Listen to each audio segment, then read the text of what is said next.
Magandang araw sa ating lahat. Bago natin panoorin si Brother Eli Soriano, nakikiusap po ako na mag-like and share sa napapanood ninyong video. At sa hindi pa nagsasubscribe ay mag-subscribe na para lagi kayong ma-notify ng YouTube sa ating mga bagong upload na videos. At sana panoorin na rin ang mga YouTube ads bilang suporta sa aking channel. Halina at atin ang panoorin si Brother Eli Soriano sa segment na Itanong Mo Kay Soriano.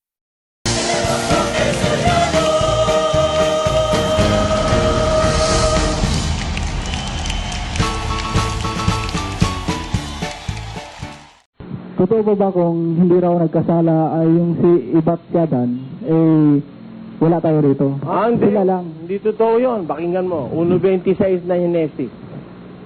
Pakinggan mo, At kapatid. sinabi ng Diyos, dalangin natin ang tao sa ating larawan ayon sa ating wangis.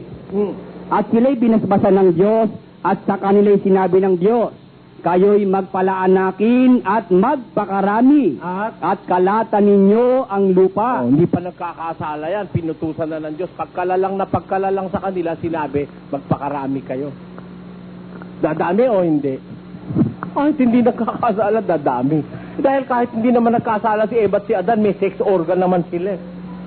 Napakatanga lang nung paniniwala, nung magkasala kaya lang nagka-sex organ.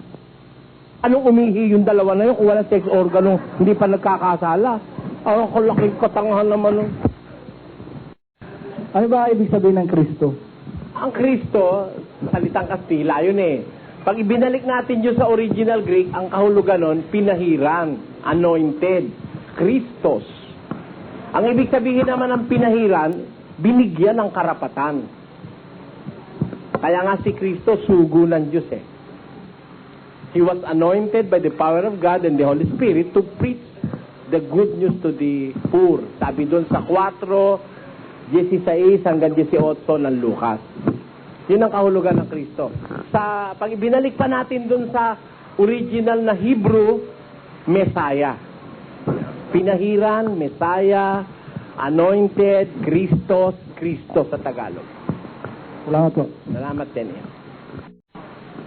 Brother Eli, Opo. bakit po walang binabanggit na pangalang babae nung panahon ni Cain at ni Abel?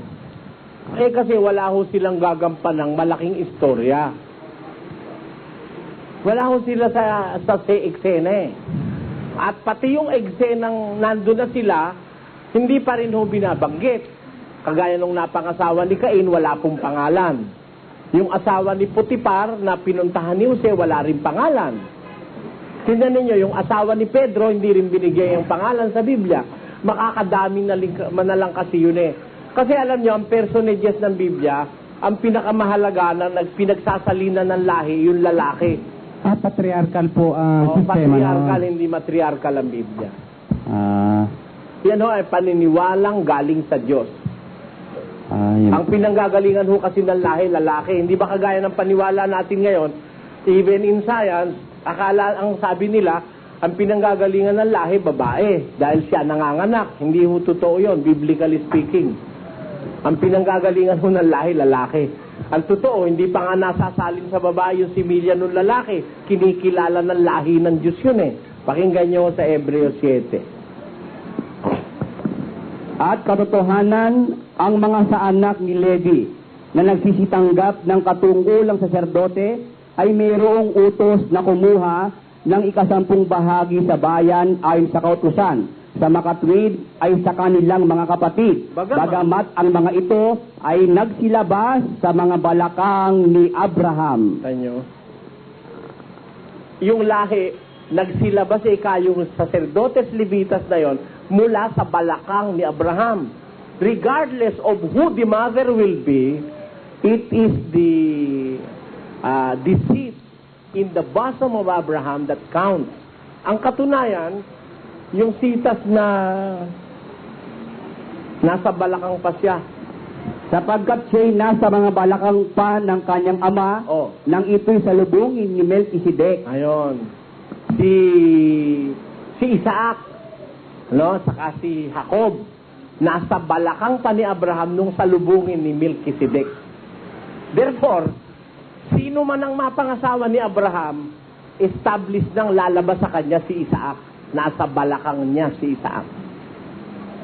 Paano niyo po ba babasahin ang Biblia? According to first page to the last page? So, according to lessons like this? Sabi ko sa 34:16 ganito. Inyong saliksikin sa aklat ng Panginoon at inyong basahin. Ang pagbabasa po, pagsasaliksik. Di, umpisahan nyo sa umpisa. But be sure, babasahin nyo lahat. Kasi kung sinasaliksik nyo, babasahin nyo lahat. Umpisahan nyo man sa huli, kailangan basahin nyo rin paatras. Kasi yun yung saliksik, ibig sabihin, read it all. Search the scriptures. For in them you know that you have eternal life, ang sabi ni Jesus Christ. Ganun po ang ginawa ko. Binasa ko lahat, sinaliksik kong mabuti, pinagbalik-balikan ko, awa ng Diyos, natandaan ko naman yung mga kailangang matanda. Importante po bang may concordance? Hindi po. Para kung kailangan nyo ng Hindi topic? po. Marami po sinasabi sa concordance mali. Miski yung footnotes dito, marami rito sa footnotes mali. Learn it by the dictates of the Holy Spirit, not by the dictates of persons. Yun lang po. Salamat. Maraming po salamat po. Follow up po dun sa tanong tungkol sa pagsasearch ng scripture. Meron akong nabasa sa Jude na si Moses daw, yung bangkay niya, kinuha ng mga anghel. Tungkol po sa pagsasearch ng scripture, wala akong makita sa cross-reference kung saan nakuha ni Jude yung issue na yun na pagkamatay ni Moises, kinuha ng mga anghel ang kanyang bangkay. Ganito ay no? Firstly, I want to correct your question. Wala sa Biblia na kinuha siya ng mga anghel. Wala. Ang nagtalo, si Miguel Arcangel at saka yung Diablo, nagtalo tungkol sa katawan niya. Bakit pinagtalunan? Kasi hindi alam ng Diablo kung asan yung katawan ni Moises. Ano? Hindi niya alam. Kaya magtatalo sila ni Miguel Arcangel. Of course, yung mga anghel, maaaring alam nila, maaari ring hindi nila alam. Kasi alam mo, ang kumuha kay Moises, ang Diyos eh. Ang Panginoon ang sabi ron. Ha? Ngayon, sabi mo, saan nakuha ni Jude yung cross-reference? Ba't niya nasabing yung bangkay ni Moises kinuha ng mga anghel? O, oy, sabi mo lang yun. Pero hindi yun ang paniwala ko, no? Kung saan napunta yung bangkay ni Moises. Alam mo, ang mga writers of the New and the Old Testament are sometimes basing their writing sa sinasabi ng isang propeta na nauna pa sa kanila. Kaya nang sumunod si Judas. Pakinggan mo. Yan mismo sa Judas. Yung tignan mo Biblia mo, Brad. At ang mga ito naman ang hinulaan ni Enoch na ikapito sa bilang mula kay Adam na nagsabi. Meron sinasabi dito si Jude na itong mga taong itong masasama ang hinulaan ni Enoch na 7th from Adam. Kaya tingnan mo yung genealogy ni Adam, ika-7th si Enoch. Pero there is no available scriptures na isinulat ni Enoch. Oh, how do we understand? How shall we going to understand this? It is because of the fact that these prophets of old nagsasalita pero hindi sumusulat. Ano? Ang kauna-unahang propetang sumulat si Moses. Noong unang panahon, hindi pa naiimbento yung art of writing. Kaya ang prophets noon nangangaral, pero walang record. Ngayon, what they have said can be handed down from generations to generations. Pagdating ni Jude, isinulat niya what he have heard from the prophets of old. Not necessarily meaning that we have to look for the scriptures by Enoch. Hindi. Ang katunayan niyan, nang sumulat si Propeta Zacarias, ginamit niyang cross-reference yung sinabi ni Jeremias na hindi naman sinulat ni Jeremias. Pakinggan. Di ba ganinyo dapat dinggin ang mga salita na isinigaw ng Panginoon sa pamamagitan ng mga unang propeta? Ayan, sino nagsasabi? Isa propeta yan, ano? Sino yan? Si Zacarias yan. Ano?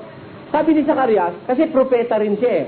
Hindi nyo ba dapat dinggin yung mga salita ng Panginoon na sinabi ng mga unang propeta?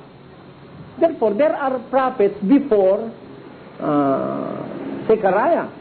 Kaya yung mga sinulat ni Jeremias, merong isinulat si Zacarias. Ano? Kung nag-aaral ka ng Biblia, and I think you are, meron ka mababasa sa hula kay Matthew, ito ang sinasabi si kay Propeta Zacarias, isang tinig ang narinig sa Rama, si Rachel, gano'n, etc., etc. Puntahan mo kay Zacarias, wala, na kay Jeremias.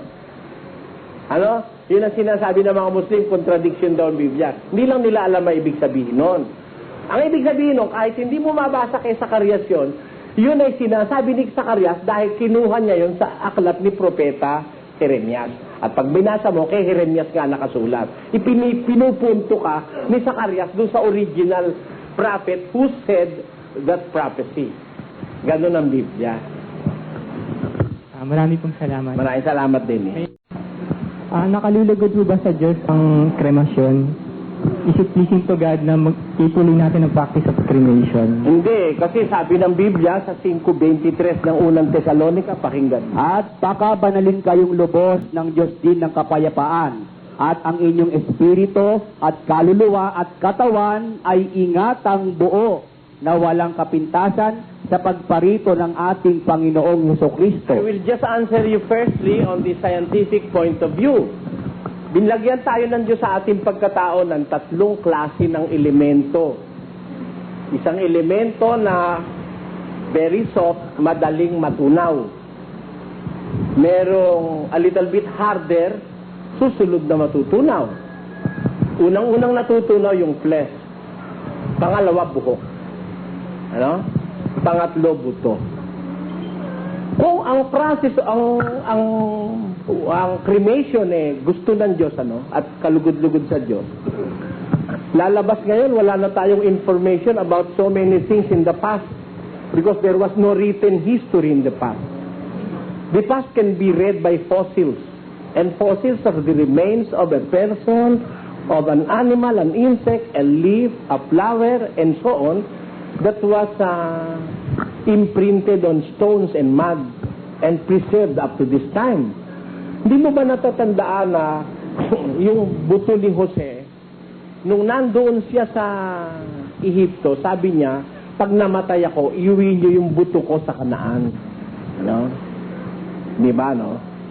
Kaya yung buto, meron kang malaking lead. Ang mga forensic expert ngayon, natitrace nila kung ano yung kinamatay mo. Kahit tunaw na yung laman mo, basta't may buto pa.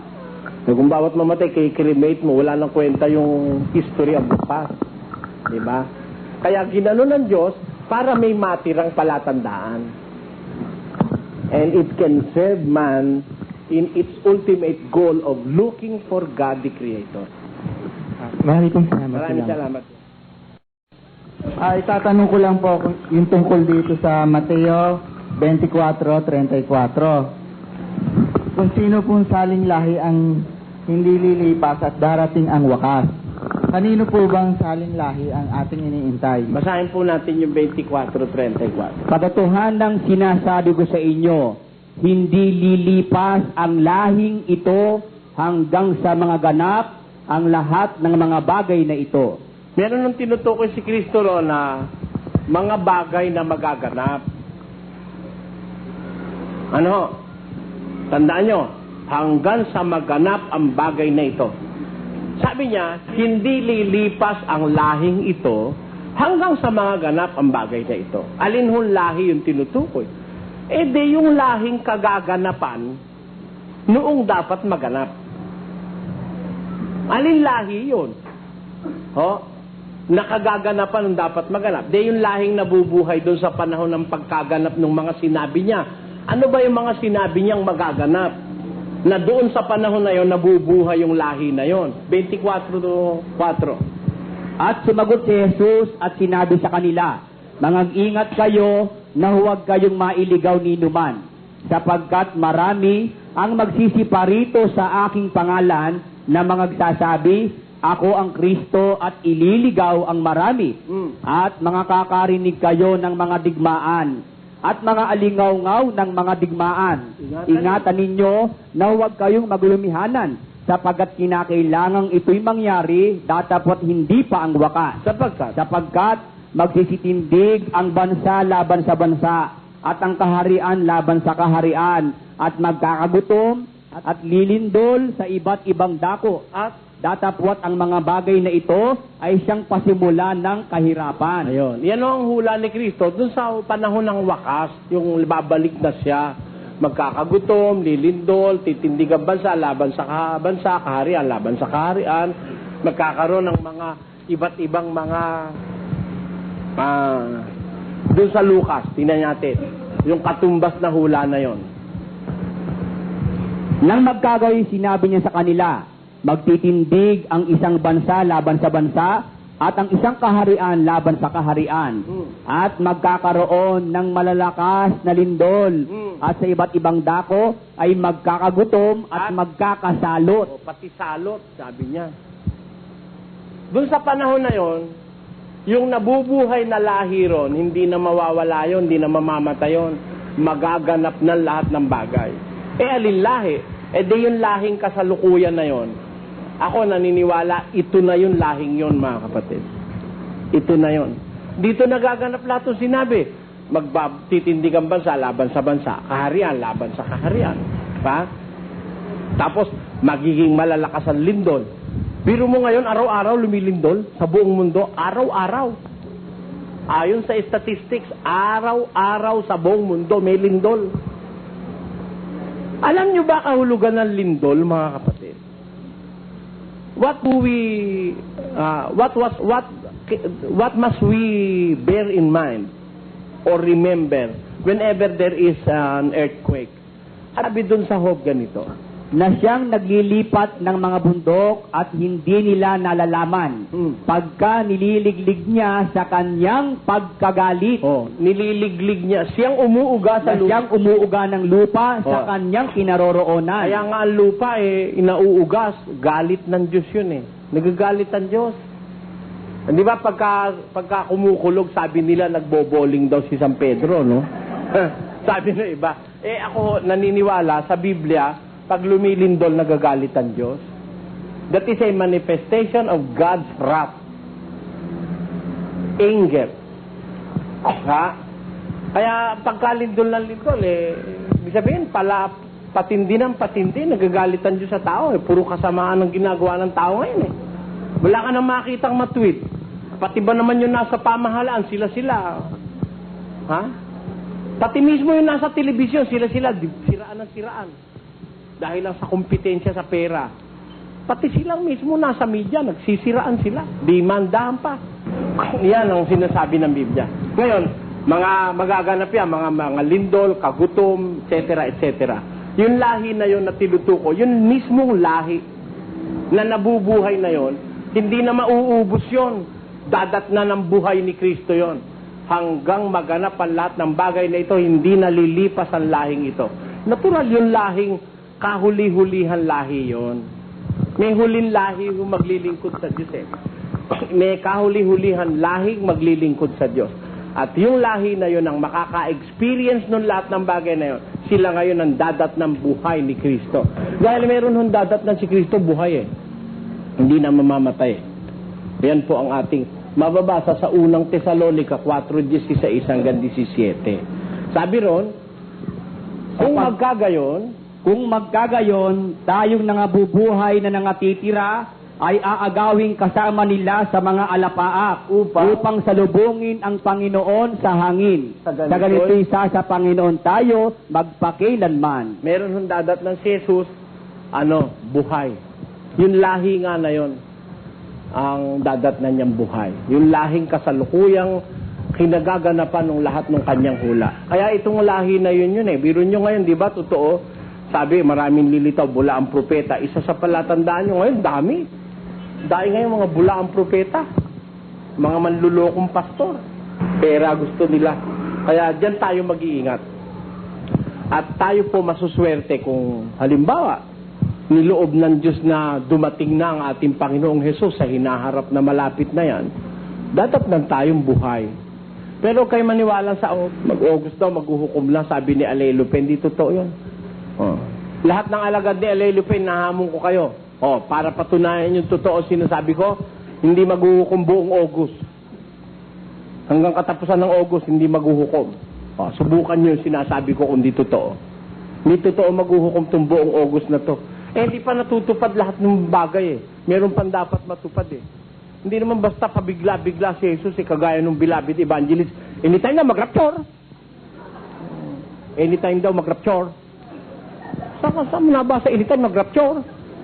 Hindi totoo anytime mag-rapture. There is an appointed time of rapture. Hindi pwedeng anytime magra-rapture. Ha? There is an appointed time for that. That was appointed. That was declared by God. Hindi anytime. Ang beloved evangelist na to eh. Dapat sa'yo, wag tawagin beloved evangelist eh. Beleaguered evangelist ang dapat itawag. Anytime daw mag-rapture. Hindi. O, tandaan nyo. Tutol ako sa sinabi ni Pen na magra-rapture daw at maghuhukom ng August. Hindi totoo yan. Matatapos ang August, kung buhay pa ako, makikita nyo. Kung patay naman ako, masasabi nyo kahit patay na ako, totoo ang sinabi ko. Na hindi maghuhukom ng August. Meron pa mga palatandaang hihintayin tayo bago natin makita yan.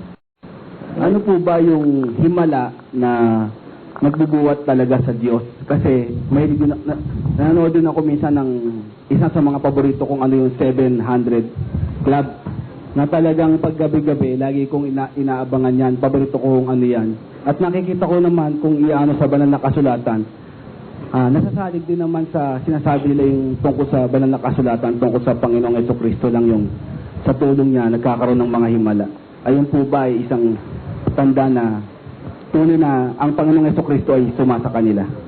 Alam mo kapatid, hindi pala tandaan ngayon yung himala para maniwala tayong ang isang grupo ay may kasamang Kristo. Hindi po. Kasi, paano mong gagawin pala tandaan yung himala para maniwala ka sa Diyos yung isang grupo? Eh sabi ni Kristo, sa 24:24 ni Mateo, ganito. Sapagkat may magsisilitaw na mga bulaang Kristo at mga bulaang propeta at mga papakita ng mga dakilang tanda at mga kababalaghan. Ano pat ililigaw kung maaari pati ng mga hirang. Hindi ngayon batayan yung himala para sabihin ang isang grupo sa Diyos. Eh kasi, pati yung mga bulaang propeta, yun ang gagamitin nila eh. Magpapakita sila ng mga dakilang tanda, great signs and wonders. At ililigaw nila kung maaari pati ng mga hirang. Kaya sa panahon natin ito, hindi po ang batayan ng pagkilala ng sa Diyos yung himala. Dahil pati yun sa demonyo, naghihimala. Sabi nga sa pasyon, ang mga pagmimilagro, tutulungan ng demonyo. Ano pat magkakabayo at dito sa buong mundo maghahari itong lilo. Oh, tayo. Pati yun sa demonyo naghihimala. Paano mo yung gagamitin batayan yung paghihimala? At paano mo mapatutunayang yung mga himala na yan sa Diyos nga? Ang gumagamit niya na yung mga mali ang aral. Ha? Karamihan niya mga naghihimala na may ikapo eh. Ha? May ikapo wala? Lahat sila may ikapo eh. Wala naman sa Biblia yung sa Ebanghelyo ikapo. Wala sa Biblia yun. Wala sa Ebanghelyo yun.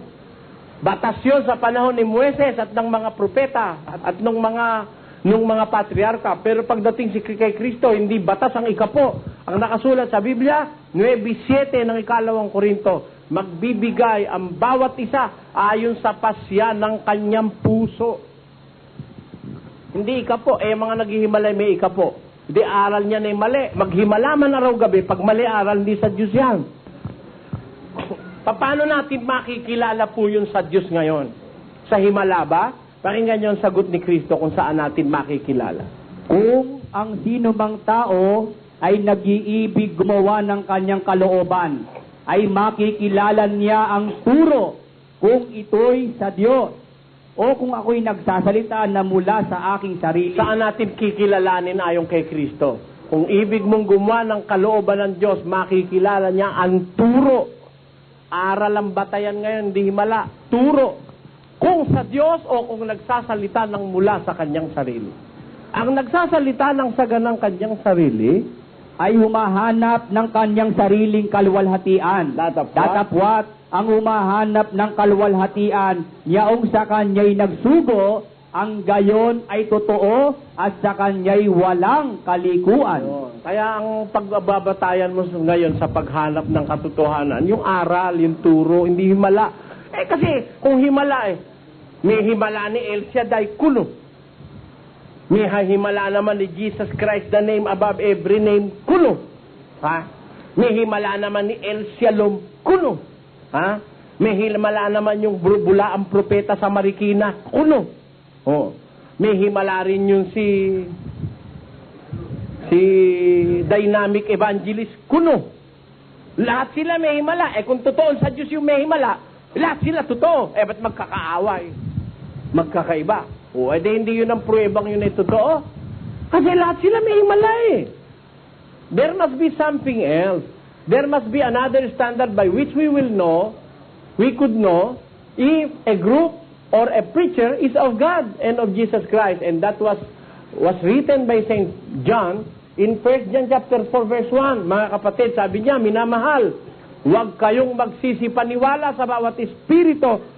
Subukin ninyo ang mga espiritu kung sila'y sa Diyos, sapagkat maraming nagsilitaw na mga bulaang propeta sa sanlibutan. Ano ginagawa ng bulaang propeta? Nagpapakita ng mga dakilang tanda at kababalaghang. Ililigaw nila kung maaari pati ang mga hirang. Kaya yung mga himala, ginagamit nilang panligaw ngayon. Kaya hindi yan ang batayan ng himala. Yun ang para sa Diyos ngayon, no? Aral po ang pagbabatayan natin, aral. Ngayon, sabi nung iba, bakit? Yung ba namang gumaling ang karamdaman mo, hindi pa ba sa Diyos yun? Gumaling na nga, kakaramdaman mo, hindi pa ba sa Diyos yun? Bakit yung walang Diyos, gumagaling din ang karamdaman? Diba? Totoo, hindi. Yung ba mga libre pensador, gumagaling din ang karamdaman? Magaling din. Yung nagmumura sa Diyos, gumagaling din yun. Yung hindi naniniwala sa Diyos, gumagaling din ang karamdaman nun Bakit ho? Kasi ang tao, meron tayong inert faculties. Meron tayong mga kakayahang panloob. Our body has a system by which it can cure itself. Meron tayong immune system, meron tayong bodily prowess to repair itself. Kaya even with faith or without faith, somebody can be healed. Tandaan nyo yan. Kaya para sabihin ko, gumaling sa Diyos na. No. Kung talaga yung gumaling sa Diyos na, ba't nung gumaling sinungaling pa rin? Siya raw ay napunta na sa langit. Sabi raw ng Diyos, bumaba ka uli. At sabihin mo, totoo, ang Jesus sabihin mo yan sa mga tao, totoo. Kalukuhan yan. Sino maniniwala dyan? Yung nga mayaman, nakikiusap Ang mga Abraham, kung pwede ka, babalik uli ako dun sa lupa dahil meron akong 5 kapatid na hindi pa naniniwala. Baka sakali, kung ang isang patay mabuhay at bumalik, maniwala sila. Ano ang sagot ng amang Abraham? Ano ang sagot? Nandun na si Moises, nandun din ang mga propeta. Kahit kung hindi sila maniwala, kahit isa sa mga patay ay mabuhay, hindi pa rin sila maniniwala. Kaya hindi batayan yung pagkabuhay na nasa langit na pinabalubina. Sabi ba naman, ang tinding kasinungalingan nun, nasa langit na pinababa pa raw siya para magpatuto sa Diyos.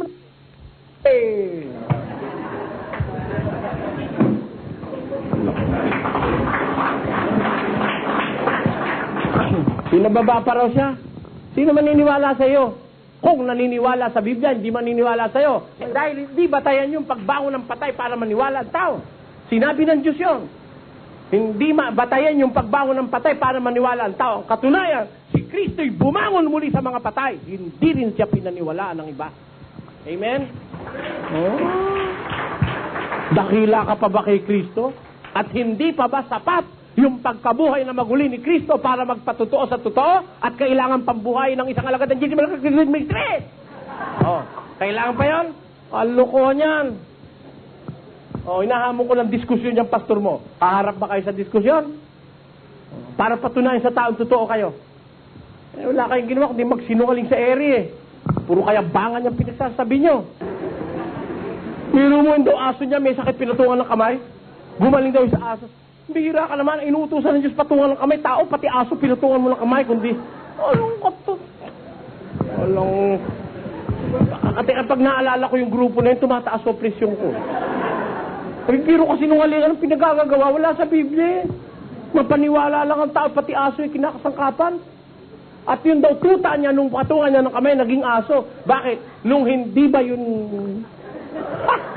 nung ba tuta, hindi aso yun? Maniwala ka, oh. Kung maipapapanood ko lang sa inyo,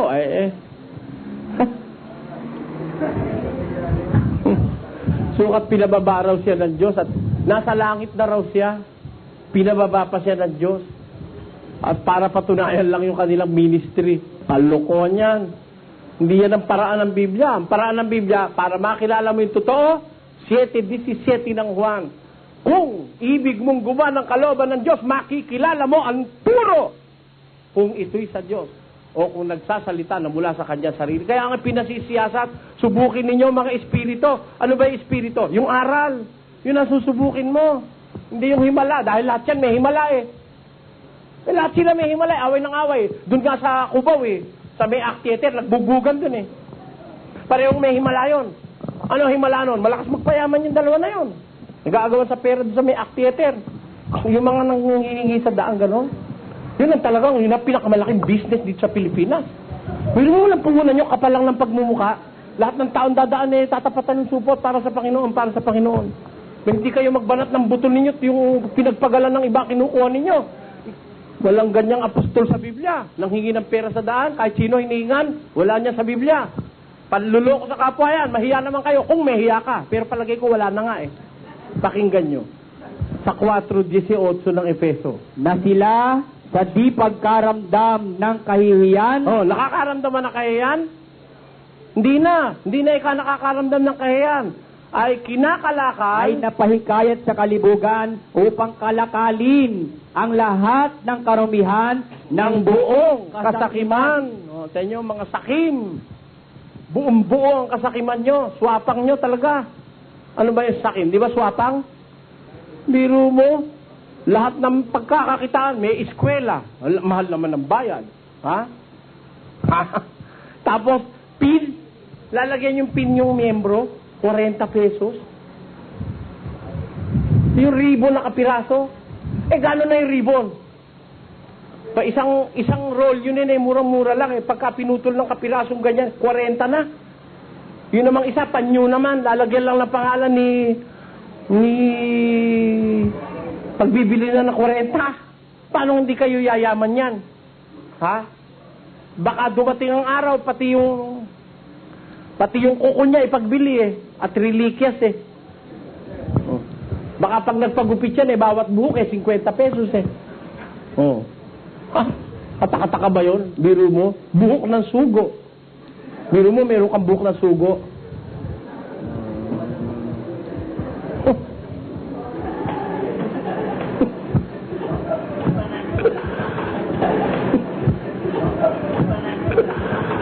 Marami na-invento sila.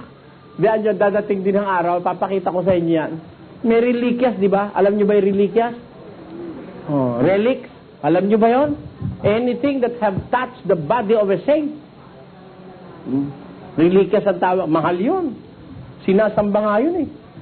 Di ba? Sinasamba eh. Lalo mo nang maibebenta yun. Pagka gusto mo yung pagkakakwartahan. Pero saka na natin pag-usapan yan at maselan ho yan. Tatanong lang ako sa'yo, kung sakali kayang mamatay ka ngayon limbawa, sa bukas, alam mo ba kung saan ka mapupunta? Sa langit ka ba kung sigurado kung makapupunta ka ron? Sakali, ngayon mamamatay ako. No? Oo. Kasi sabi sa Biblia, sa 1 John 5:13, Sabi, pinagkalooban daw tayo ng buhay na walang hanggan. At maging sa John 3:16, sumampalataya sa Panginoon, kakaroon ng buhay na walang hanggan. O, ngayon. At yung pangalawa, pwedeng pagsabay-sabay. Sige. Yung paggamit ng pastor, yung mga pangalan ng mga apostol. So, meron rin ako nakita sa Efeso na liliwanagin ko lang na Efeso 4:11 na ito'y pinagkalooban ng mga pastor upang sa ikalalago ng iglesia. At yung pangatlo, paano po ba maligtas ang isang tao? Pag namatay ako, alam ko ba kung saan ako pupunta? Alam na alam ko. Pagkamatay ko mamaya, unang-una sa kabaong. O kaya, pagkatapos sa kabaong, sa nicho. Di ba? O, basahin natin. 12:7 ng Ecclesiastes. At ang alabok ay mauwi sa lupa gaya ng una.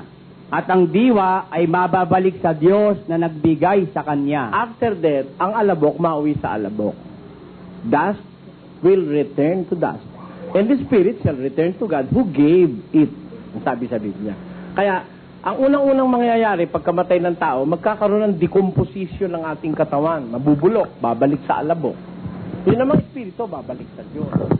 Yun ang tiyak na pupuntahan ko. Pagkamatay ko.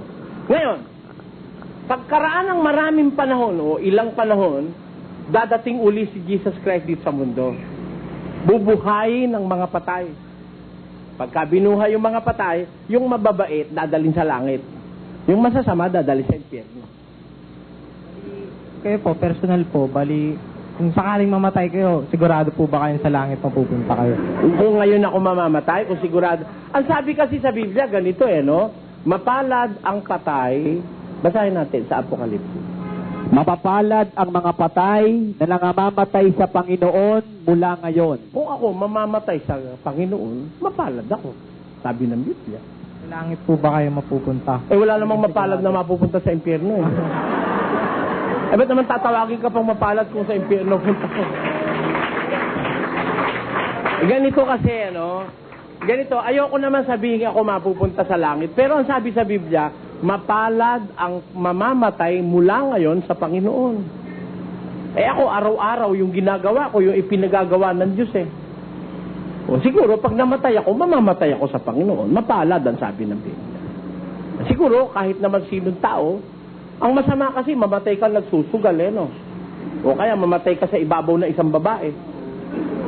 Merong ganun Di ba yung mayor sa Maynila namatay sa ibabaw ng babae? Yun ang masamang kamatayan. At ang masama, hindi pa niya asawa yung babae. Meron namatay sa pang-hold up. Meron namatay sa katakawan. Biro mo lumamon na 4 na sugpo na malalaki. Nung nakaharap na sa TV na nanonood ng ganun lalaki na mata at nagsusuka, patay na. Sa katakawan namatay yun. Biro mo 6 yung sugpo, 4 yung anak niya, 4 ang kinain niya, dadalawa doon sa mga anak niya. Napakatakaw naman nun. Kaya, kung mamamatay tayo, 2 klase kamatayan ng tao. Isang kamatayang nasa Panginoon ka, ang gawain mo, yung ginagawa mo, yung sa Diyos, o kaya naman may namamatay sa sugalan, may namamatay sa, kagaya nung isang araw, may namatay na scuba diving, yung pumunta sa ilalim ng dagat, natanggal daw yung hose ng oxygen. Patay.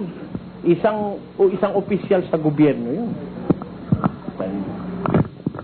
Pero kung mamamatay ka sa paggawa ng kalooban ng Panginoon, blessed are those, sabi ng Biblia, who will die on the Lord.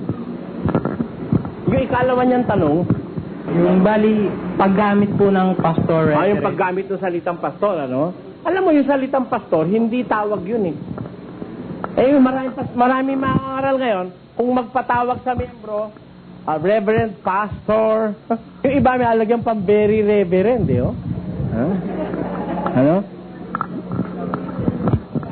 Meron ganon. Meron gumagamit ng mga ganon.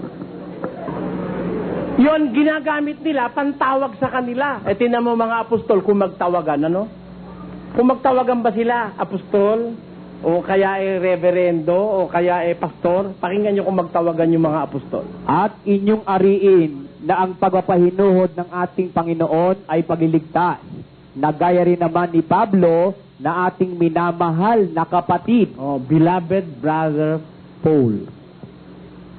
Ang tawag kapatid, oh. Ang tawag ni Pedro kay Pablo, kapatid, hindi papa. Hindi rin pastor, kapatid. Bakit kapatid? Basa, 23:8-9 ni Mateo. At huwag inyong tawaging inyong ama ang sino mang tao sa lupa, sapagkat iisa ang inyong ama. Sa makapit bagay siya na nasa langit. Oh, Tatapwat, kayo huwag patawag na rabi, sapagkat iisa ang inyong guro at kayong lahat ay magkakapatid. yung tawag, kapatid. Ang tawag sa kapatid, kapatid, hindi pastor. Huwag kayong patawag na rabi o guro. Bawal itawag yung salitang rabi o guro. Iisa lang ang guro nyo. Kayong lahat ay magkakapatid. Kaya ang pantawag sa kasama sa pananampalataya, kapatid, yun ang tawag. O, pakinggan mo si Kristo. 2:11 ng Hebreo.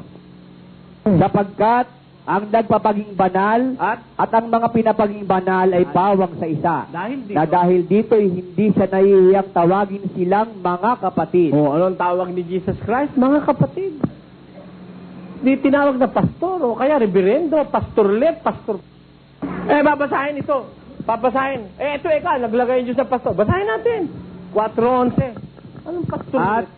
Pastorlet? Anong pastorlet? Babae, pastor? Pastorlet? Babae, pastor?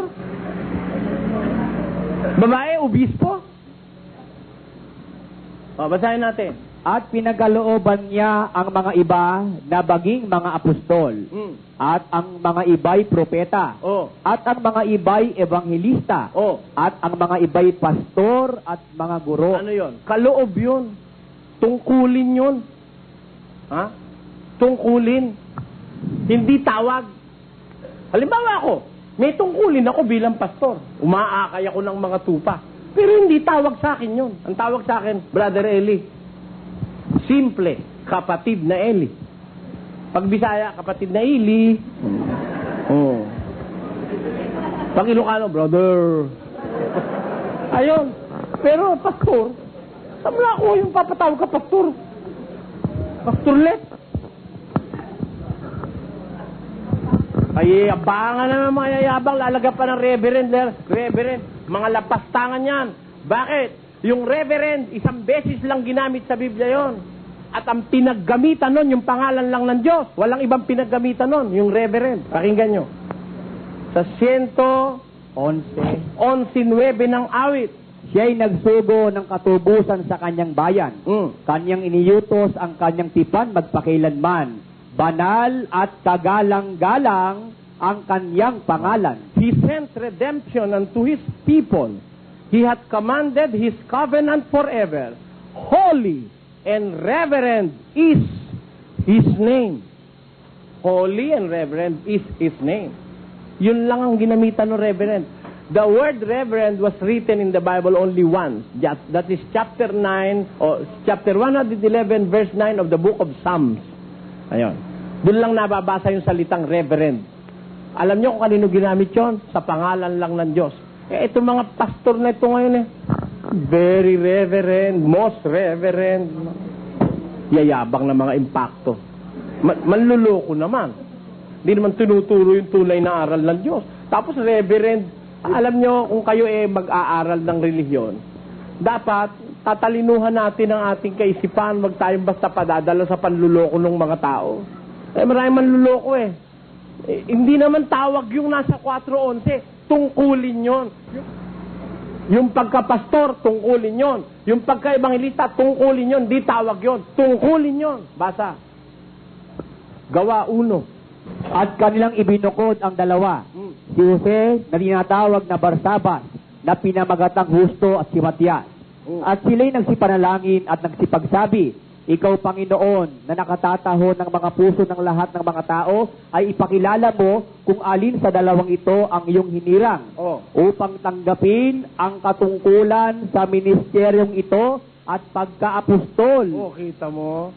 katungkulan sa ministeryo at pagkaapostol na kinahulugan ni Judas. Wait mo, nahulog kasi si Judas sa kanyang tungkuling pagkaapostol. Kaya papalitan nila, pagpipilian si Justo at saka si Matias. Nung bandang huli, nahulog ang kapalaran kay Matias, ibinilang siya sa 12 apostol. Yung mga apostol, tungkulin o tawag? Tungkulin yun. Kaya gaya rin ng ebanghelista, tungkulin yon, di tawag yon. Hindi titulo yon ng isang tao. Tungkulin yon, gaya ng pagkapastor. Ako po, may tungkulin pastor, pero hindi ko pinatatawag na pastor ang aking sarili. Ngayon, yung ikatlong tanong niya, Paano maliligtas? Paano ang tao maliligtas? Ang kaligtasan, yun na nga ang pinag-aaralan namin dito 2 years ago. Kung babalikan ko yon, ang haba nun, ano? Sa 1998 na tayo matatapos ulit pag binalikan ko uli yun. Pero bibigyan ko siya ng isang simpleng sagot. Ang kaligtasan, may 3 malalaking elemento. Kaligtasan, may tagapagligtas, may ililigtas, at may paraan ng pagliligtas, at may pagliligtasan. Una, saan ililigtas? Sa parusa. Sino magliligtas? Si Kristo. Sino ililigtas? Iglesia. 5:23 ng Efeso. Paano maliligtas? Sa pamamagitan ng Ebanghelyo. 15:1 hanggang 2. Pakinggan niyo. Ngayoy, ipinatatalastas ko sa inyo, mga kapatid, ang Ebanghelyo na sa inyo'y aking ipinangaral, na inyo namang tinanggap, na siya naman ninyong pinananatilihan. Sa pamamagitan naman nito'y ligtas kayo. Ayun. Sa Ebanghelyo, ligtas kayo. Yun po ang kaligtasan. Magandang gabi po, Brother. Magandang gabi po. Eli. Ako po kasalukuyan. Tungkol po dun sa kanina na Book of Mormon na pwede mag-asawa na hanggang marami. 5 lang po tapos dumami. Ang tanong ko po dun hindi po ba basta papayagan ng asawa? Hindi po ba dun sa kung tama po dun na nasa isip ko, no? Yung asawa ni Abraham, pinayagan siya na mapangasawa yung kanyang katulong. Hindi pinayagan. Ayaw ni Abraham. Hindi naman gusto ni Abraham. Paano po? Pinakiusapan siya ni Sarah, sipingan yung katulong niya para magkaanak na sila kasi matanda na sila. Naghihintay sila ng anak, may pangako ang Diyos, walang dumadating na anak. 99 years old na, magsasandaan taon na, wala pang anak. Sabi ni Sarah, baka kaya pwede tayong magkaanak sa pamamagitan ng aking alilang si Hagar. Sipingan mo siya. Di pinayagan mo? Hindi pinayagan. Pag pinayagan, ang ibig sabihin, nanggagaling ang will dun sa lalaki. Pumayag lang si babae. Pero hindi ito yung babae ang humimo kay Abraham na sipingan yung kanyang asawang, yung alilang si Sarah. Kaya hindi natin magagamit yung salitang pinayagan doon. Ang pinayagan, humihingi ho ng permiso. Hindi naman humihingi ng permiso si Abraham. Ang nagrekomenda si Sarah mismo. Maraming salamat po. Maraming salamat. Magandang gabi po, Brother Lane.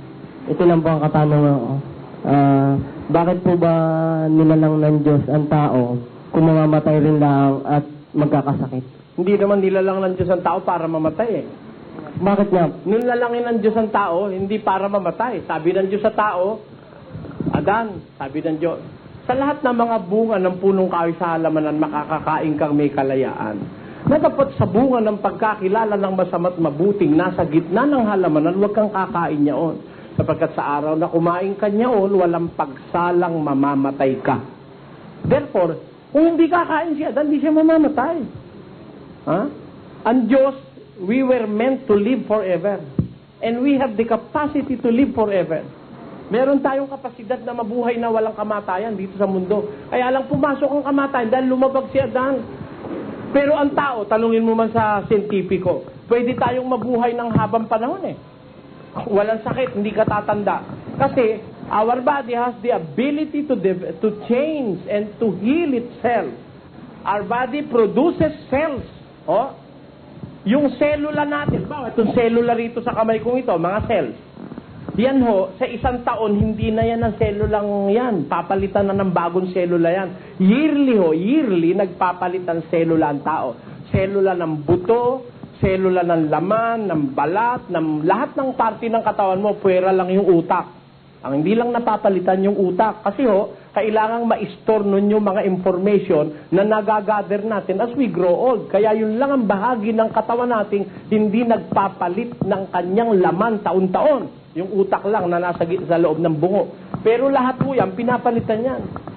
Kaya pwede kang mabuhay ng matagal na panahon. Kaya lang tayo naragyan ng sakit. Kaya tayo ay nakaranas ng kamatayan dahil sa ginawang masama ni Eva at ni Adan. Pakinggan nyo sa Roma. Kaya kung paano na sa pamamagitan ng isang tao ay pumasok ang kasalanan sa sanglibutan at ang kamatayan sa pamamagitan ng kasalanan. At sa ganito'y ang kamatayan ay naranasan ng lahat ng mga tao sapagkat ang lahat ay nangagkasala. At gayon din naman ang kamatayan pumasok sa pamamagitan ng kasalanan. Kasi ganito yan Pag lumabag ka sa batas ng Diyos, sa batas ng naturalesa, papasok ang hindi maganda sa katawan mo. Magkakaramdam ka. Magkakaroon ka ng karamdaman. Kung hindi ka papatayin, paano ngayon yun? Halimbawa, meron ka rayuma. Mabubuhay ka sa 1,000 taon, puro rayuma na nararamdaman mo. Baka mamura mong... Di ba? Kaya binigyan ng Diyos ng kamatayan ng tao dahil nagkasala ka. Alam ng Diyos, pag nagkasala tao, papasok ang karamdaman. Para wakasan ng Diyos ang hirap mo sa mundo, papatayin ka ng Diyos. Kukunin ang buhay mo. Tapos, kung maliligtas ka, pagkabuhay na maguli ng mga patay, yung tinatawag na resurrection, bibigyan kanya noon ng buhay na wala hanggan. Papalitan yung katawan mo ng isang katawang glorified body, ang sabi sa Biblia. Kaya po, paraan ng Diyos din yon. Ano yung tanong niya, kapatid, na bakit nilikha ang tao para mamatay? Hindi para mamatay nilikha ang tao. Alam niyo, dahilan kung ba't nilikha ng Diyos ang tao? 2:10 ng Efeso. Sapagkat tayo'y kanyang gawa na nilalang kay Kristo Jesus para sa mabubuting gawa na mga inihanda ng Diyos ng una upang siya nating lakaran. Tayo'y kanyang gawa na nilalang kay Kristo Jesus para sa mabubuting mga gawa. Yun ang dahil kaya tayo ginawa ng Diyos para gumawa ng mabuti. Hindi para mamatay. Ang ginawa ni Eva at ni Adan ay masama, kaya namatay. Ayun po dahilan nun. Pero tayo ginawa para gumawa ng mabuti. We must be workers of God's goodness. Kaya niya tayo ginawa para sa mabuti. Parang yung makina, yung makina ginawa, diesel. Siyempre, ilalagay mo diesel. Pag nilagay mong gasolina, aandar din yon. Kaya lang, hindi magtatagal yung makina. Ganun na nangyari sa tao. Gumagawa man tayo ng masama, nabubuhay din tayo, kaya lang di tayo magtatagal. Kasi we were not meant to do evil. We were created to do good. Kaya kung gagawin mo yung mabuti, hindi ka mapapasama. Kaya lang, ginawa ni Eva at ni Adan, gumawa sila ng masama. Kaya ang sabi ng Diyos dun sa Malakias 3:7, ganito nakasulat. Mula ng mga kaarawan ng inyong mga magulang, kayo na magpakaligaw sa aking mga tuntunin at hindi ninyo tinalima. Manumbalik kayo sa akin at ako'y manunumbalik sa inyo, sabi ng Panginoon. Mula ikanong kaarawan ng inyong mga magulang, hindi na nyo ako tinatalima.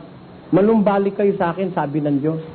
Mula pa kay Eva at kay Adan, may hinanakit na ang Diyos Sabi nga nung pasyon, yung binabasa natin pag mahal na araw sa Katoliko.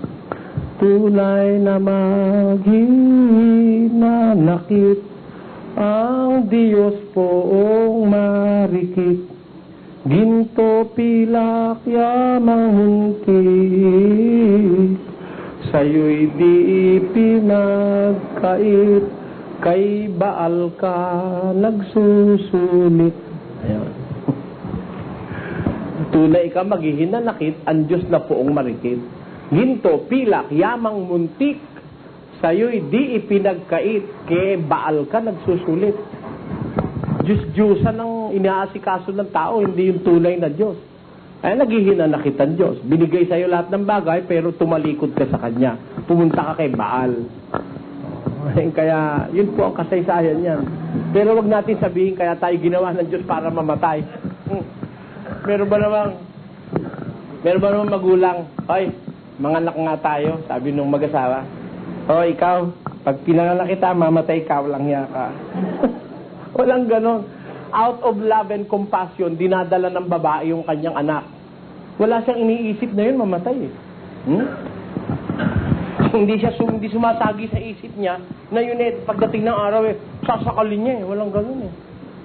Nihimas-himas niya nga, ang tagal-tagal naman ng baby ko. Yung lalaki naman nakikihimas din, ang tagal-tagal naman ng baby. Diba? May naiisip ba silang sasampalin nila yun? Bubugbugin? Papasuin ng sigarilyo? Ganon ang Diyos.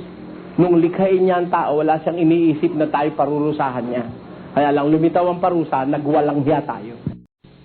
Magandang gabi po, Brother Eddie. Tatanong ko lang po tungkol po sa yung ginagawa niyo rin po yung ginagawa sa Sambahan Katoliko, yung pagsipupo po ng hostya. Hindi. Bakit po? Kasi wala namang literal na ostya, literal na tinapay na itinuro si Kristo para kakainin eh.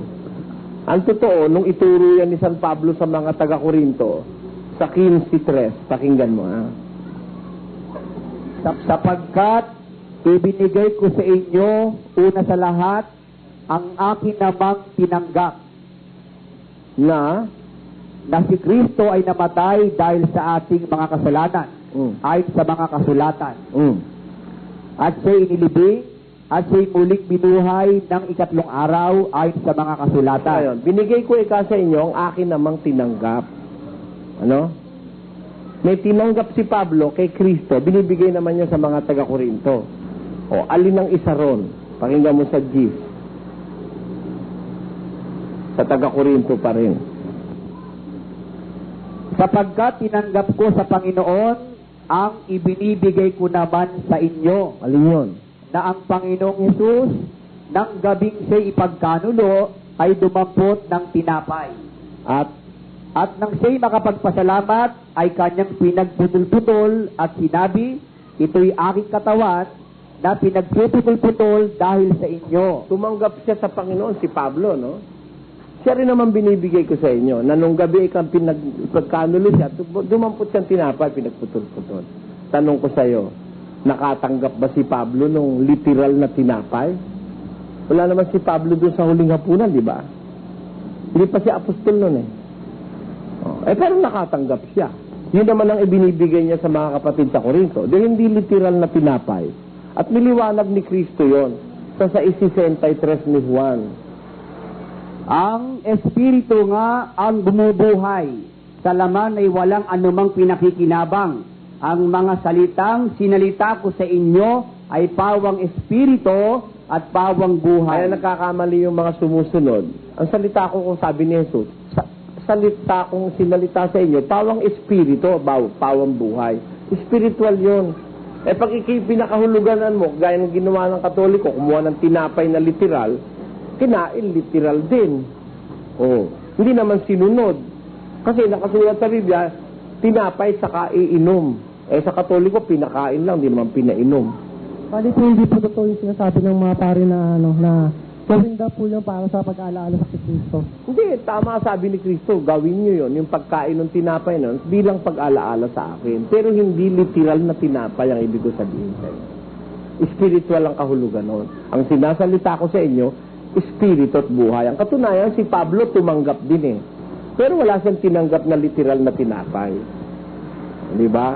Kaya spiritual yon. Kasi nung sabihin niya yon, basahin mo sa 6 pa rin, 53. Sinabi nga sa kanila ni Jesus, katotohanan sinasabi ko sa inyo, maliban ng inyong kanin ang laman ng anak ng tao, at inumin ang kanyang dugo, ay wala kayong buhay sa inyong sarili. Ang kumakain ng aking laman at umiinom ng aking dugo, ay may buhay na walang hanggan. At si aking ibabangon sa huling araw, sapagkat ang aking laman ay tunay na pagkain, at ang aking dugo ay tunay na inumin. O, tamo, ang pinapakain niya, yung kanyang laman, yung kanyang dugo. Tunay na pagkain, tunay na inumin. O, ito ang tinapay. Ito ang tinapay na bumababang galing sa langit. O, di hindi galing sa bakery. Yun ang pinapakain, galing sa langit. O ano yun? Yung ba't literal na tinapay? Tuloy. Ako ang tinapay na buhay na bumabang galing sa langit. O, si Jesus yun eh. Ako tinapay na buhay, bumabang galing sa langit. Kakanin ninyo, akin laman, inumin nyo akin dugo. Eh yung ba, literal na kakanin mo, inumin. Ang salitang sinalita ko sa inyo, pawang espiritu, pawang buhay. Eh hindi ni-execute yun literally. Ang totoo, no? Tinan mo, mga Katoliko, di ba kain ng tinapay? Ba't nagsusugal din? Yung kumakain ng tinapay, nanloloko rin sa gobyerno. Hindi ba yung mga congressman at mga kung sino-sino dyan eh. Ganon din ang ganon. Ba't di nagbabago?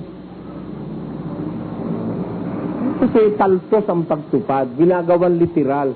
Ang nangyayari tuloy, kunain mo literal, saan napunta? O, pakinggan mo. Hindi pa ba ganinyo nalalaman na ang anumang pumapasok sa bibig ay tumutuloy sa tiyan at inilalabas sa daanan ng dumi? O yun, nasa CR yun. Niliteral mo kasi eh. Hindi literal yun. Gabi po, gabi. Babalik lang po ako dun sa yung mga nangyayari sa panahon natin ngayon, like yung mga massacre, talagang nangyayari yun sa mga influensya ng mga drugs na nakakagawa ng gano'n.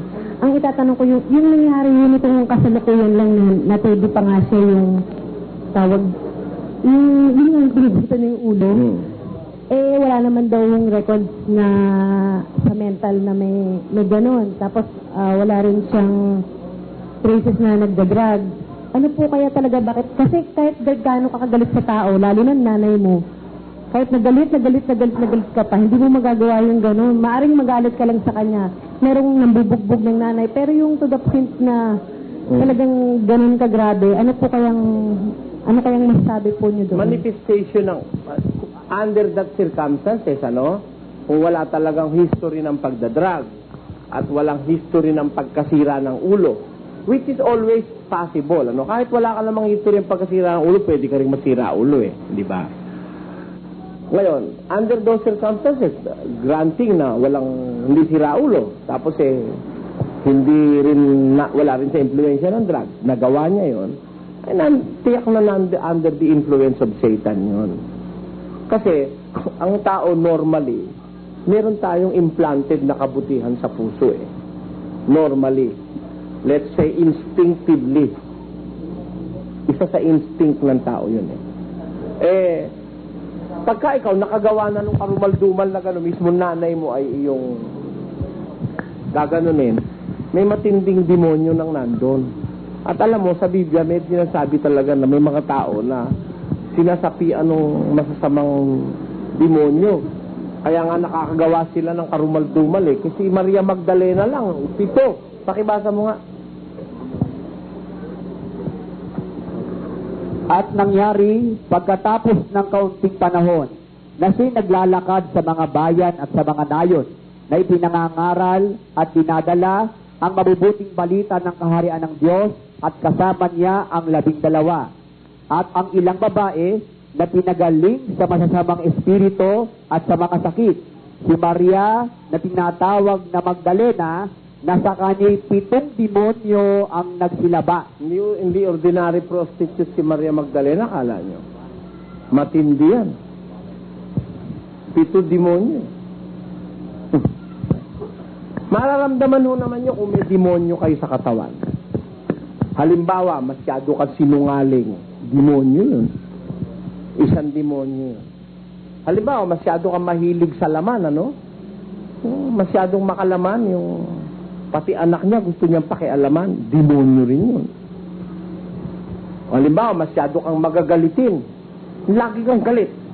Lagi kang parang gusto mong pumatay. Demonyo yun. Pag nararamdaman nyo yung gano'n, manalangin kayo sa Diyos. Demonyo yun. you cannot control them unless you have faith in God. Sila mangyayari. Malibang may Diyos ka sa buhay, talunan ka nun. Kaya meron tao ngayon, they act accordingly. Kung sino yung nagmamaneho sa kanila, yun ang nakakapang. Kaya kung anong nagmamaneho sa iyo, demonyo, sunsunuran. Nakakagawa silang tinatawag na karumal-dumal na krimen, yung mga heinous crimes na yon. Tiyak na tiyak ko, kasi sabi sa Biblia, pag malapit na ang paghukom, ang demonyo magagalit na ng gusto. Pakinggan nyo sa 12:12 ng Apokalipsis.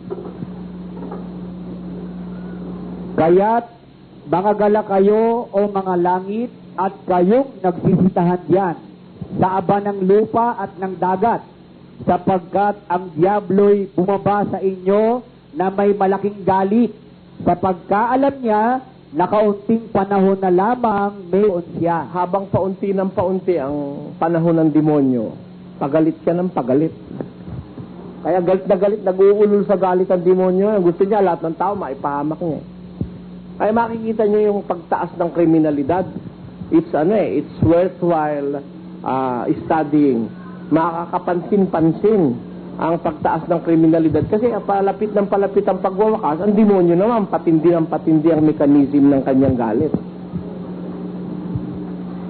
Kaya ito, sabi ni Pablo, perilous times, mga panahong mapanganib. Nandiyan na ho tayo ngayon. Siguro, ang maihahatol ko sa karamihang kapatid at kapwa-tao, yung sinabi ni Santiago, sa 4:7 ni Santiago. Pasakop nga kayo sa Diyos, tatapwat, magsisalangsang kayo sa diablo, at tatakas siya sa inyo. Alam niyo, ang repellent para kay Satanas, pasakop ka sa Diyos. Tatakas siya. Pagka hindi ka pasasakop sa Diyos, gagawin ka niyang almusal, tanghalian, merienda, sa kahapunan. Hindi ka niya titigilan. Pero pasakop ka sa Diyos, sabi, tatakas siya sa inyo. Yun po. Magandang gabi ho. Magandang gabi po. Tatanungin ko lang ho kung lahat ho ba ng tao ay may Anghel de la Guardia? Hindi po lahat. Hindi ho. Yun hong natatakot sa Diyos. 34:7 po ng awit. Pakinggan po niyo. Ang anghel ng Panginoon ay humahantong sa buong palibot ng nangatatakot sa Kanya at ipinagsasanggalang sila. Those people who fear God, meron ho silang anghel de la Guardia. Pero yun ho, hindi natatakot sa Diyos, wala hong anghel de la Guardia. Nasaan ho yung mga anghel? Nandito ho ba siya sa langit o nandito lang? Alin ho, yung gumagwardya sa tao? Oho. Kahit ho saan kayo pumunta, kasama niyo yun, kung may takot sa iyo sa Diyos. Ang katunayan ho, halimbawa kayo may anghel de la Guardia kayo, no ho? Tapos napunta kayo sa lugar namin. Pinatuloy ko kayo sa bahay ko. Pati yung anghel de la Guardia nyo, tumutuloy din sa bahay ko. Pakinggan nyo. Huwag ninyong limutin ang pagpapakita ng pagpagkat sa pamamagitan nito, ang iba'y walang malay na nakapagpapatuloy ng mga anghel. Pagka meron napunta sa inyong lugar na taga-ibang lupa, huwag niyo ikang kakalimutang magpakita ng pag-ibig sa mga ganon. Sapagkat sa pamamagitan nito, yung iba, wala kang malay, napapatuloy mo pati yung mga anghel. Pakinggan niyo, basahin ko sa English, ho? Be not forgetful to entertain strangers, for thereby some have entertained angels unaware. Wala kang malay, pati anghel ng napapatuloy mo sa bahay mo. Bakit? Kasi may kasama siyang anghel de la Guardia. Kaya nga ho gwardiya, siyempre wala naman hong gwardiya na ang ginugwardya ay nasa Cainta siya na may nasa Quiapo. Wala namang ganun. Siyempre, kung ang ginagwardya ay nasa Cainta rin siya. At ang sabi po dun sa Biblia, ang anghel ng Panginoon lumilibot. Lumilibot dun sa, ibig sabihin, kinukubkub ka nung anghel para ipagsanggalang ka. Kaya he's right beside you. Nasa iyong tabi lagi kung may takot ka sa Diyos. Yung mga batang maliliit ho, yung mga sanggol pa ho. Opo. Yung ba kasi kalimitan hong sinasabi, ano ho daw yun, pinag-aadya daw ho sila ng mga anghel de la Totoo po Guardia yun. nila. Totoo po. Nasa Biblia po yun. 18:10 ng Mateo. Ingatan ninyo na huwag ninyong pawalang halaga at sinasabi ko sa inyo na ang kanilang mga anghel sa langit ay nakakakitang palagi ng mukha ng aking Ama na nasa langit. Kaya po, alam niyo yung mga bata, lalo na yung mga bata, wala namang malay yung mga batang maliliit eh. Merong nasa ilalim ng ganito kasi yan eh. Tandaan niyo po ito. Ang mga bata, ipinagtiwala ng Diyos sa pangangalaga ng magulang ay sa Biblia. Pero there are times hindi kaya ng magulang na sa lahat ng panahon matignan yung anak niya. Doon ho naman pumapasok ang pangangalaga ng Diyos. Meron ng Diyos na mapagmahal. Babae ho ba o lalaki ang anghel? Wala hong anghel na babae. Ang tawag ho sa Biblia sa mga anghel, sons of God. Maraming salamat po. Maraming salamat. Good evening po, Magandang Brother Eddie. Sa pagkakaintindi ko po, sa bawat tao, meron po tayong anghel de la guardia, yung pinag-usapan natin kanina. Bakit po, kung halimbawa po, bawat tao may anghel de la guardia sa lahat ng oras, sa tabi niya, bakit po may tao na, katulad ng nakakilala ko, isang tao na natatakot naman sa Diyos, siya po nalapastangan. For example po, sinampal. Ganun. Bakit po napabayaan siya ng anghel? Nasampal siya. Apo. Ganito ho yung, kaya pinabayaan siya ng anghel. Sa Pedro, ganito nakasunod. Sapagkat, pakinggan nyo pong mabuti, maintindihan nyo. Ito po. Sapagkat, anong kapurihan nga kung kayo'y nangagkakasala at kayo'y tinatampal, ay inyong tanggapin na may pagtitiis. Halimbawa, nagkasala ka, gumawa ka ng masama, sinampal ka. Tinanggap mo naman, tiniis mo. Anong kapurihan nun? Walang kapurihan dahil kaya ka sinampal dahil may kasalanan kayo. Ano? For example po, wala nga po. Tutuloy po tayo ron. Hindi ho. Okay. Halimbawa, ako, sinampal ako.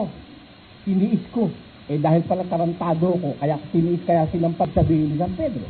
Ngunit, kung ba nang at kayo'y nagbabata, ayun, gumagawa ka ng mabuti, sinampal ka, tiniis mo, ano ibig sabihin?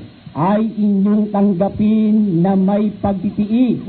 Ito'y kalugod-lugod sa Diyos. Kaya pinabayaan ng anghel na masampal ka kahit wala kang kasalanan para makagawa ka naman ng kalugod-lugod. Ano po ang... Dahil hindi ka naman mapapahamak, nasampal ka lang naman eh.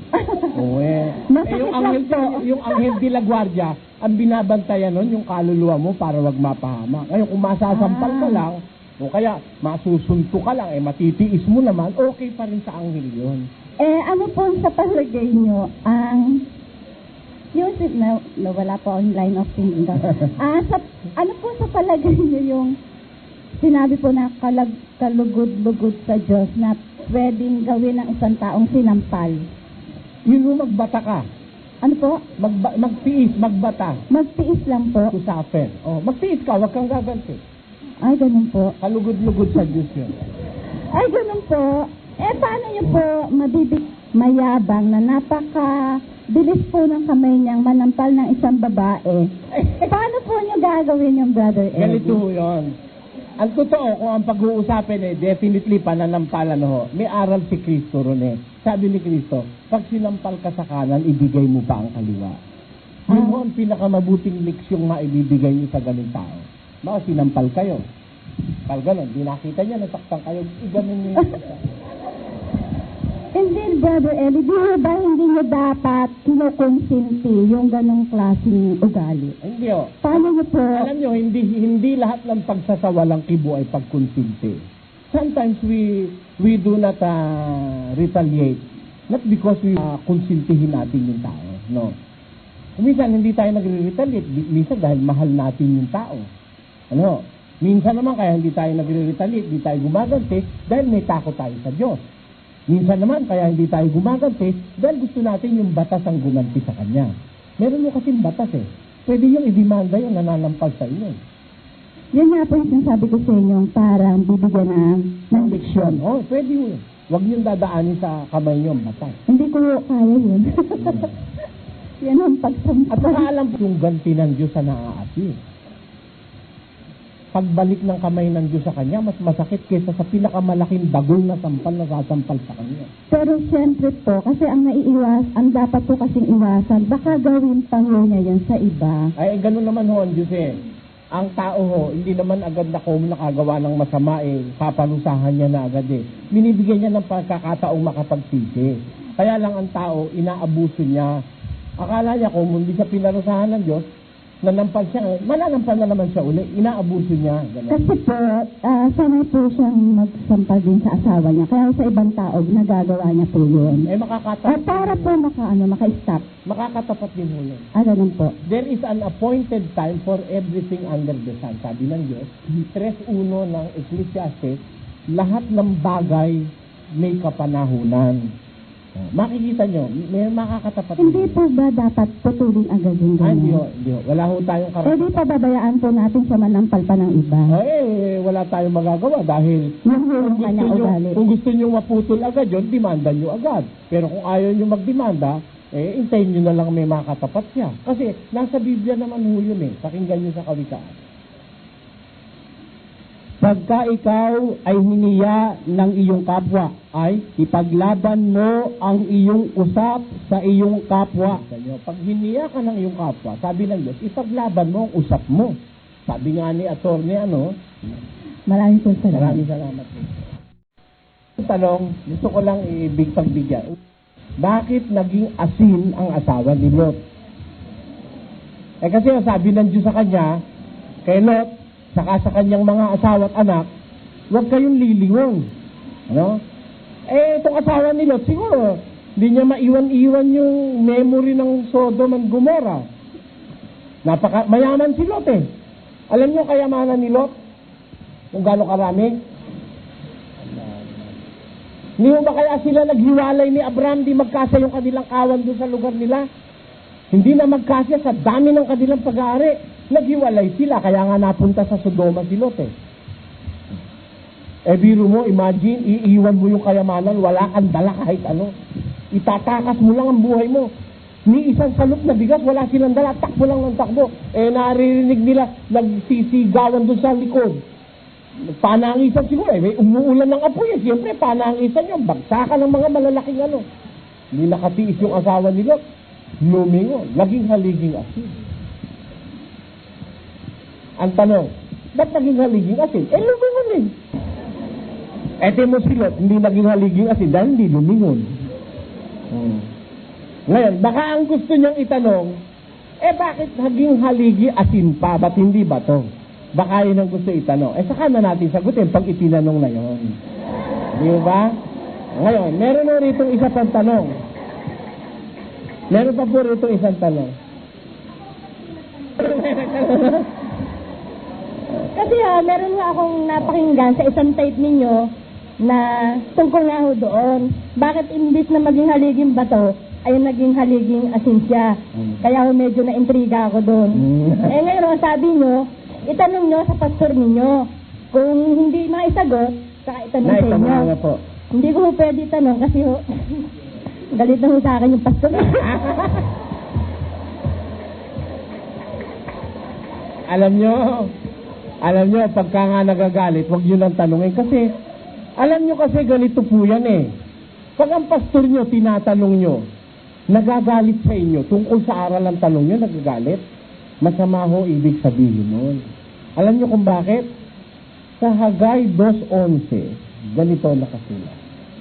Ganito ang sabi ng Panginoon ng mga hukbo. Ang Diyos ang may sabi niyan. Ano sabi niya? Magtanong kayo ngayon sa mga saserdote ng tungkol sa kautusan. Tungkulin ho ng saserdote ang tanungin. Kaya pag nagalit siya, ibig sabihin hindi siya sa Diyos. Huwag kayong magagalit, pagpikon, dahil walang maisagot, hindi ho sa Diyos yun. Tinitiyak ko sa inyo. Kasi utos ng Diyos yun Magtanong kayo sa saserdote tungkol sa kautusan. Kung hindi siya ang sasagot, sino pa?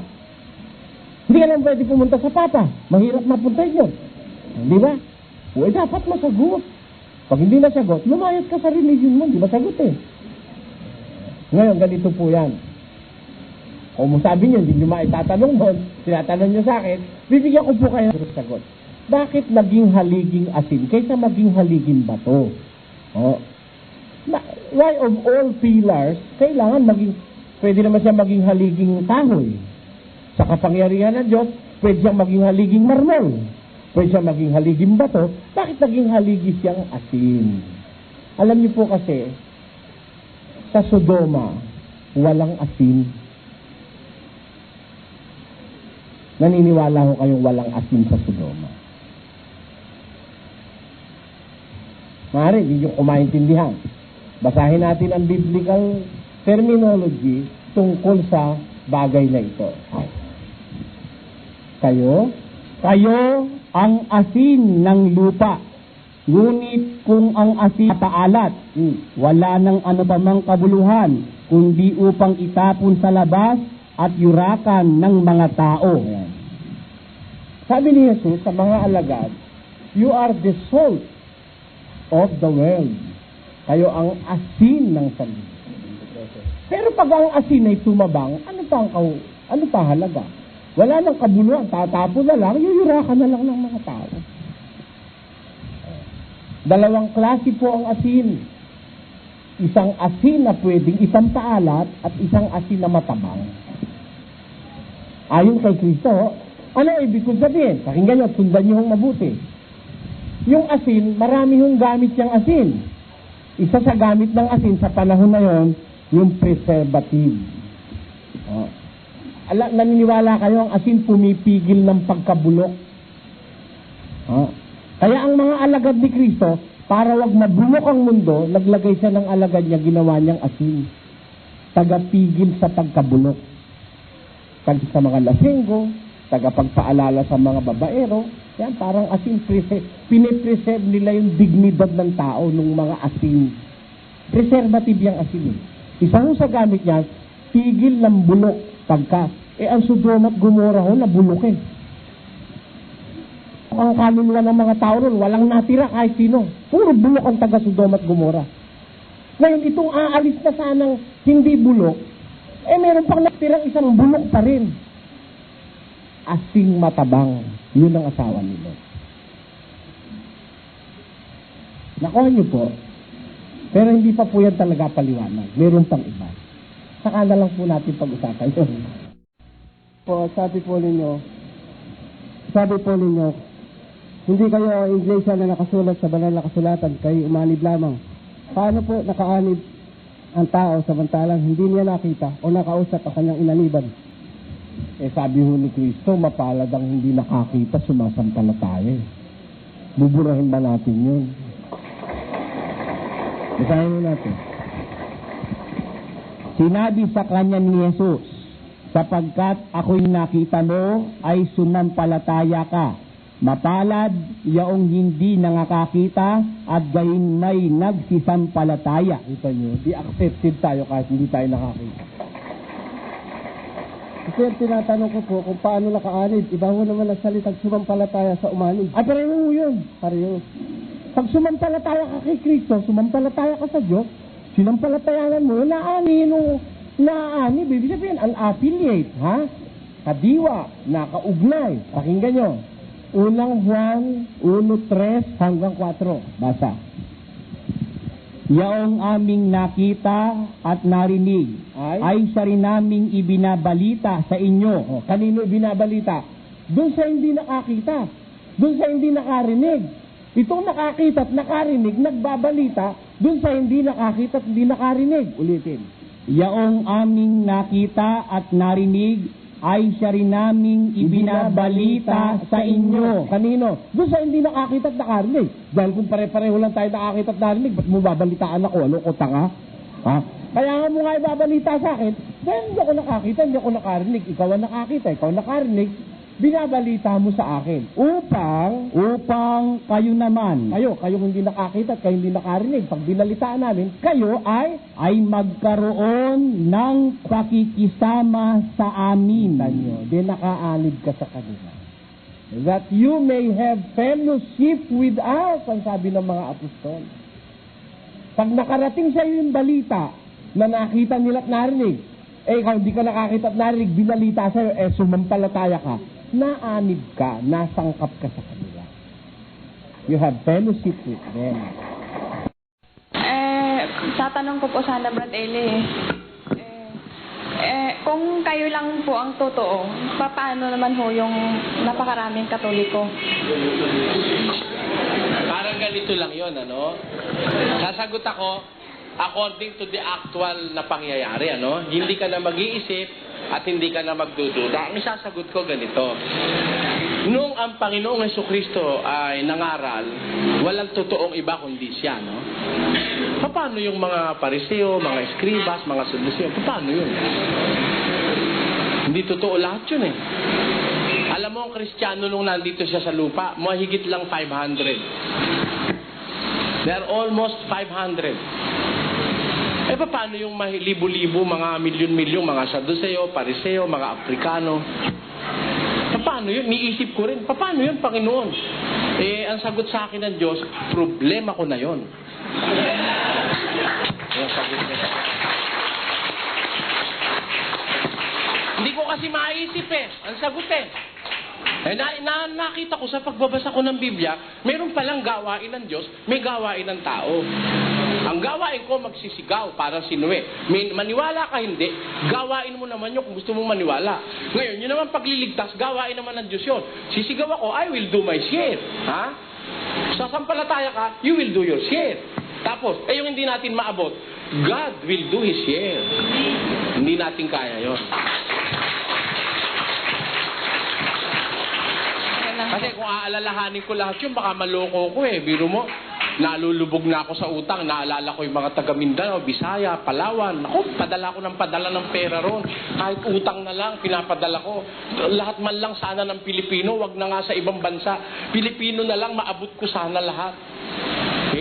Habang inaalala ko sila, padala ko ng padala ng pera ron, pambayad sa TV, pambayad sa radyo, lubog naman ako ng lubog sa utang.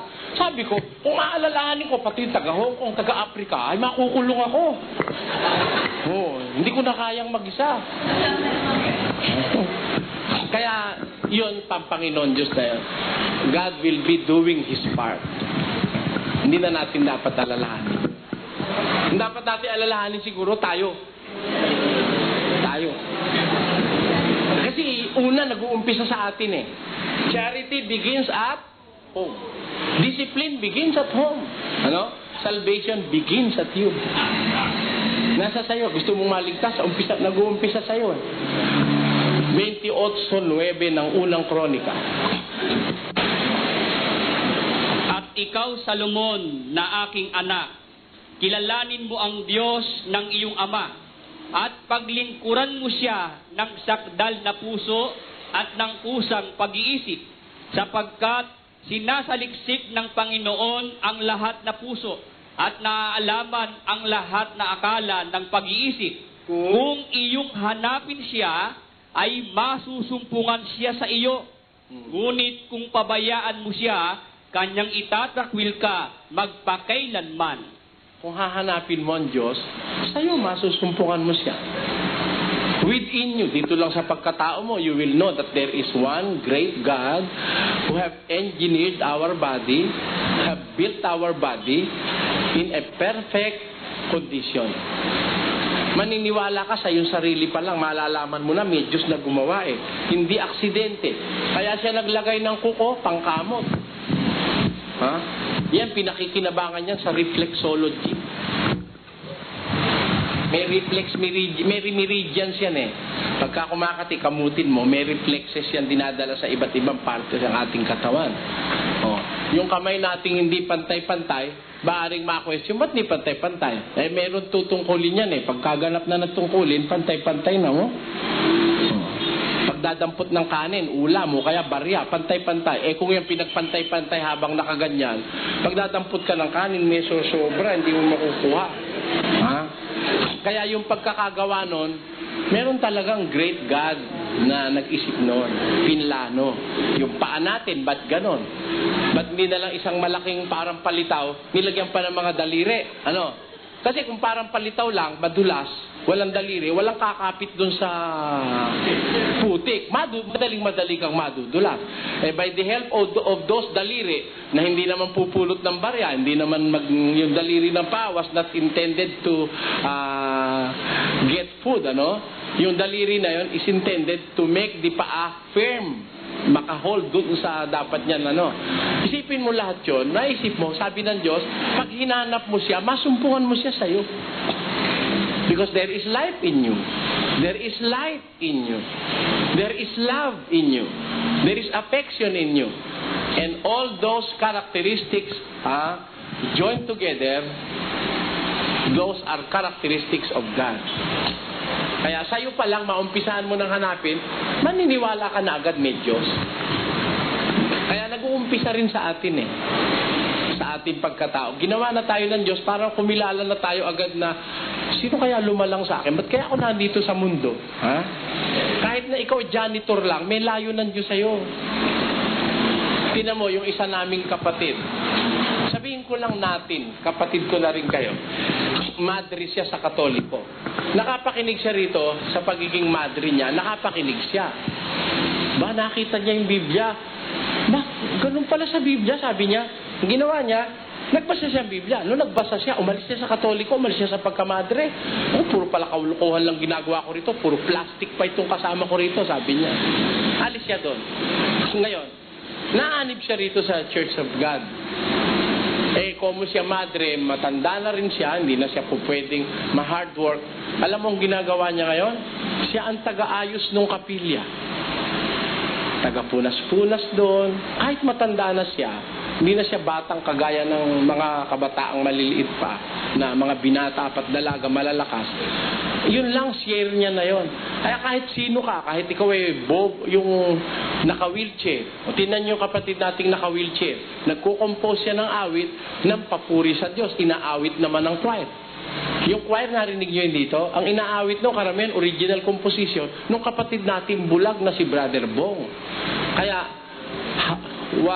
sabihin mong ikaw na pinaka-humble na tao, pinakawalang kwenta ka sa lipunan, you can be of service to God. Kaya dapat lang malaman mo, ba't kaya ako ginawa ng Diyos? Ano kaya ang tutungkulin ko sa buhay? Parang ako, nalaman ko yung tungkulin ko nung ako'y nag-aaral ng ganon sa panahon ng kapatid na Perez. O ngayon, namatay si kapatid na Perez, naawa ko doon sa mga kapatid. Walang alam puntahan. Alam ko naman ang sasabihin ko, dapat kong ituro. Doon ko naramdaman na there is a calling of God. Tinatawag ka para gampanan mo yung isang tungkulin na hindi ginagampanan ng iba. Tinanin nyo ngayon sa Philippine society. Among all the evangelists that have TV programs and radio programs, nagbubukod tangi si kapatid na Soriano. Yung ginagampanan ko, hindi nila magampanan Alin yon? Nakritikahin lahat ng mali. Takot sila Ha? Manood kayo sa lahat ng TV programs at lahat ng radio programs, pakinggan nyo. Walang kagaya ko na bulgar na umaatake sa mga maling gawain ng mga pananampalataya. Ba't hindi sila gumagawa ng ganon? Wala kasing gagawa nun Bigay ng Diyos sa akin yun At kung di ko gagawin yon, lahat ng tao maliligaw dito sa Pilipinas. Ha? Kung sa panahong ito, walang gagawa ng ganon, lahat ng tao maliligaw na sa reliyon. Bakit? Magbobolahan na yung mga yan Bulahan ng bulahan, magkakaporum sila. Ikaw, brother, ano ba ang masasabi mo? Ang kaligtasan para sa lahat. Ikaw naman, brother, I agree with that, para sa lahat. Ikaw, brother, kahit saan ka namang iglesia, talagang maliligtas ka. Kaya nga, yung aming mga kapatid, hindi namin sila binabawalang umattend sa ibang congregation. You can have fellowship with other congregation. Biro mo yan, kinababayaan nyo kung saan-saan nanginginain yung mga tupad nyo, pero alam nyo lang ang hindi sila payag. Yung ika, sa mother church mo ibibigay. Kita nyo? Kahit saan kayo pwede makipag-worship, pero yung ika sa kanila mo bibigay sa mother church. Anong aral yun? What can you think about those kind of teachings. Pwede nila kayong pabayaan pakainin ng iba, pero yung ikapo nyo, huwag nyo bibigay sa iba. Ganon yun. Ang pangit na aral nun. Meron ba naman pastor ka ng tupa, yung pinapastor mo, papapastor mo sa iba? Irresponsable ka. Hindi maliligtas ang tupa mo dahil makakala mo ng lason sa ibang pastulan yan. Kaya alam nyo, kung halimbawa wala kagaya kong magsasalita, siguro, ang Diyos naman makapangyarihan sa lahat. Siguro kung ako'y mawawala, mayroon na naman uling papalit. Na sa tungkuling kong bigay ng Diyos na isigawan lahat ng mali sa relihiyon para ang tao'y makapag-isip. Na siya'y niloloko lang na ang bagong Jerusalem ay itatayo sa bundok ng Sambales. Niloloko lang siya. Hindi totoo yun. Sapagkat ang bagong Jerusalem, hindi sa lupa itatayo at hindi tao ang magtatayo. Yung isang bayang hindi tinayo ng tao, kundi ng Diyos. Basa. Pakinggan niyo. Ang kinauwian nga ng mga bagay na aming sinasabi ay ito. Meron tayong isang dakilang saserdote na nakaupo sa kanan ng luklukan ng karangalan sa mga langit, ministro sa santuaryo, at sa tunay na tabernakulo na itinayo ng Panginoon, hindi ng tao. Sino magtatayo ng tunay? Hindi tao magtatayo. Tapos order ka ng simento. Ang bagong Jerusalem daw, bundok banahaw. Ano ba klaseng panaginip ang napanaginipan nitong mga taong ito? Doon daw sa bundok banahaw, ang bagong Jerusalem. Meron naman bagong Jerusalem doon sa may papunta ng Olongapo, sa may dinalupihan. Yun daw ang bagong Jerusalem. Sabi naman ng isa ron, ang dain na ngayong nasisiraan ng ulo pagdating sa pananampalataya. Ginugulo nyo. Meron mo. Sino paniniwalaan mo? Ang bagong Jerusalem, nasa dinalupihan ba o nasa Sambales? O ang bagong Jerusalem, nasa Korea? Biro mo kalukuhan niya. Nasisira tuloy yung ulo ng maraming tao eh. Kasi, alam niyo yung kasiraan, nakakahawa yan. Pag sira ang ulo ng umaakay, masisira rin ang ulo ng inaakay. 29:12 ng Kawikaan. Pakinggan niyo. Pakikiramdaman niyo if you are of sound mind and body, ano? Because a healthy body needs a healthy mind. Baka kayo, ang takbo rin ng utak niyo, makikiramdam kayo sa relihiyon. Dito sa akin, baka kayo parang, brainwash na, layas kayo rito. Kailangan we must be of sound mind and of sound reasons. Pakinggan nyo. Kung ang puno ay nakikinig sa kabulaanan, lahat niyang mga lingkod ay masasama. Masama epekto niyang namumuno eh. Dumadaloy sa pinamumunuan lahat ng kanyang mali eh. Yun po ang masasabi ko riyan.